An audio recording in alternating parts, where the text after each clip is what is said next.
சேலம் சீலநாயங்கிப்பட்டி பக்கத்தில் ஒரு சூப்பரான பிளாட்டு சேலுக்கு வந்திருக்குங்க. நீட்டான ஏரியா, வீடுங்க அக்கம் பக்கம் இருக்கக்கூடிய ஏரியா. சீலநாயங்கிப்பட்டிலேருந்து சரியாக 2 கிலோமீட்டர் வந்தீங்கன்னா அப்புறம் கிருஷ்ணா ஹாஸ்பிட்டல் இருக்கும். நிலவரப்பட்டு கிருஷ்ணா ஹாஸ்பிட்டல். இந்த ஹாஸ்பிட்டலுக்கு பக்கத்து கட்டிலே உங்களுக்கு இதுதான் பஸ் ஸ்டாப்பு. உங்களுக்கு பஸ் வசதி இருக்குது. பாருங்க பஸ் ஸ்டாப் இதுதான். இந்த பஸ் ஸ்டாப்லேருந்து லெஃப்ட் சைடு இந்த பக்கம் பாருங்க ஒரு ரோடு கட் ஆகும். பார்த்தீங்கன்னா இது சாமுண்டி நகர் போகிற வழி. சாமுண்டி நகருக்குள்ளங்க இதுதான் பாருங்க என்ட்ரன்ஸு. முருகன் சிலை முன்னாடி வச்சிருக்காங்க. சாமுடி நகர்னு இருக்கும் போர்டு. ஸோ இந்த இதில் மெயின் ரோட்லேருந்து பார்த்தீங்கன்னா 3வது பிளாட்டாகவே நம்மள்ட்ட வந்திருக்கு.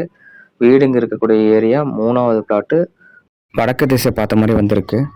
பக்கத்தில் பார்த்தீங்கன்னா வாடகைக்கு பர்பஸில் வீடு கட்டி இங்கேயே ஆல்ரெடி வாடகைக்கு விட்டுருக்காங்க. பாருங்கள் 3 அடுக்கு மாடி, 1 இல்லை 2 இல்லை 3 அடுக்கு மாடி வாடகை விட்டுருக்காங்க. இங்கேயே வாடகை பர்பஸில் போயிட்டுருக்கு.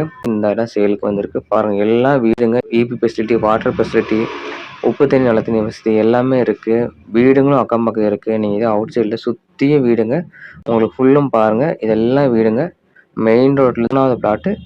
நல்ல அருமையான இடம். இந்த இடம் பார்த்தீங்கன்னா 30க்கு 50ங்கிற மாதிரி கொடுத்துருக்காங்க. வடக்கு திசை பார்த்த மாதிரி கொடுத்துருக்காங்க. உங்களுக்கு இதுக்கு தனி பட்டாவும் வாங்கி வச்சுருக்காங்க. ட்ரைனேஜ் வசதியோட தாரோட கொடுத்துருக்காங்க. எல்லாம் அக்கம் பக்கம் வீடுங்க இருக்குது. நீங்கள் இது பார்த்தீங்கன்னா உள்ளுக்குள்ளேயே வீடுங்க இருக்குது. இந்த அப்புறம் வீடியோ ஃபுல்லும் பாருங்க. இவங்க சொல்கிற விலை 2850 ரூபா. மேற்கொண்டு உட்காந்து பேசி